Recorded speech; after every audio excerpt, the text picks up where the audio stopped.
Office নিয়ে ৫ মাস ভাড়া না দিয়ে উল্টো ওই অফিসে থাকা অন্যের এসি সহ মালামাল চুরি করে নিয়ে গেছেন বৈষম্য বিরোধী ছাত্র আন্দোলনের মুখ্য সমন্বয়ক হাসিব আল ইসলাম। শুক্রবার রাজধানীর হাতিরপুলের ভাড়া অফিস থেকে হাসিব ও তার লোকজন মালামাল নিয়ে যান বলে অভিযোগ করেছেন অফিসের মালিক।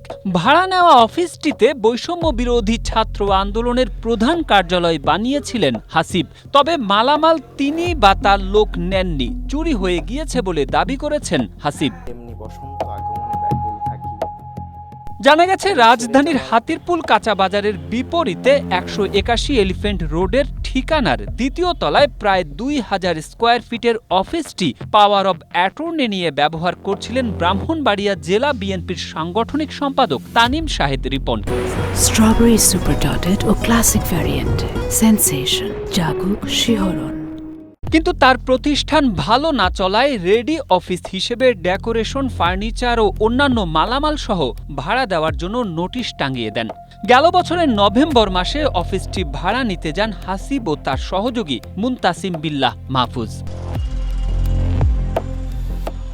তানিম শাহেদ রিপনের পক্ষে অফিসটি দেখাশোনা করতেন ফরাদ হোসেন নামের এক ব্যক্তি। ফরাদ হোসেন এশিয়া পোস্টকে বলেন, নভেম্বর মাসে হাসিব ও মাহফুজ এসে অফিস দেখে পছন্দ করেন। ৮ লাখ টাকা অগ্রিম ও মাসে ১ লাখ টাকা ভাড়া ঠিক হয়, কিন্তু তারা অফিসে ওঠার সময় ৩ লাখ টাকা অগ্রিম দেন এবং নভেম্বরের ১০ তারিখের মধ্যে অগ্রিমের বাকি ৫ লাখ টাকা এবং নভেম্বর মাসের ভাড়া দেওয়ার প্রতিশ্রুতি দেন। সে কারণে আমরা লিখিত চুক্তি করিনি, পুরো টাকা দেওয়ার পরে চুক্তি করব বলে জানিয়েছিলাম। তবে ওই সময় টাকা লেনদেন এবং প্রতিশ্রুতিমূলক একটি ভিডিও রেকর্ড করে রাখা হয় বলে জানিয়েছেন ফরহাদ। ফরহাদ বলেন, নভেম্বরে তারা অফিসে ওঠার পরে আর কোনো টাকা দেননি। দীর্ঘদিন ভাড়া ও বিদ্যুৎ বকেয়া পড়ায় ভবনের মালিক ঝুনু মিয়া কয়েকদিন আগে বিদ্যুৎ সংযোগ বিচ্ছিন্ন করে দেন। কিন্তু এর মধ্যে হাসিব ও মাহফুজ রাতে রাতে অফিস থেকে বিভিন্ন মালামাল সরিয়ে ফেলতে থাকে। সর্বশেষ গেল শুক্রবার রাতে তারা কিছু চেয়ার টেবিল বের করলে পাশের দোকানদার ফোন করে আমাদের জানান। তখন আমরা ভবনের মালিককে জানালে তিনি আসেন। মালিককে দেখে তারা অফিস খোলা অবস্থায় চাবি রেখে পালিয়ে যান।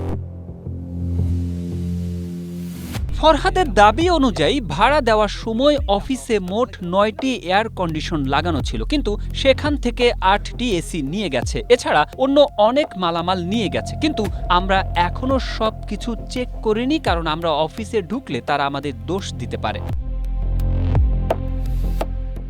এ বিষয়ে জানতে চাইলে ব্রাহ্মণবাড়িয়া জেলা বিএনপির সাংগঠনিক সম্পাদক তানিম শাহেদ রিপন এশিয়া পোস্টকে বলেন, এই ঘটনার পর আমি হাসিবের সঙ্গে যোগাযোগ করার চেষ্টা করেছি, তবে সাড়া পাইনি। পরে হাসিবের পক্ষ থেকে একজন যোগাযোগ করে বলেছেন, অফিসের মালামাল আমরা নেইনি, চুরি হয়েছে। এ বিষয়ে পুলিশের সঙ্গে যোগাযোগ করেছি, তারা এসে প্রয়োজনীয় পদক্ষেপ নেবেন।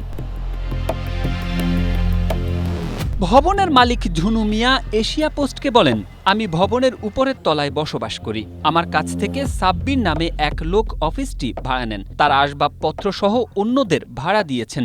এখন জানতে পেরেছি তাদের অফিসের আসবাবপত্র খুলে নিয়ে চলে গেছে নতুন ভাড়াটিয়া। এ বিষয়ে হাসিব আল ইসলাম এশিয়া পোস্টকে বলেন, ২ মাসের ভাড়া বাকি ছিল, সেটি দিয়ে বিষয়টি আজকে সমাধান করা হয়েছে। তবে মালামাল নিয়ে যাওয়ার বিষয়ে জানতে চাইলে তিনি এড়িয়ে যান এবং তার আইনি প্রতিনিধির সঙ্গে কথা বলতে বলেন। পরে জানা যায়, হাসিবের আইনি প্রতিনিধি হচ্ছেন মুনতাসিম বিল্লাহ মাহফুজ। হাসিবের দেওয়া মুনতাসিম বিল্লাহ মাহফুজের মোবাইল নম্বরে একাধিকবার কল দেওয়া হলেও তিনি কল ধরেননি। পরে এশিয়া পোস্টের পরিচয় দিয়ে তার হোয়াটসঅ্যাপে মেসেজ দিলে মেসেজ পৌঁছালেও কোনো সাড়া দেননি।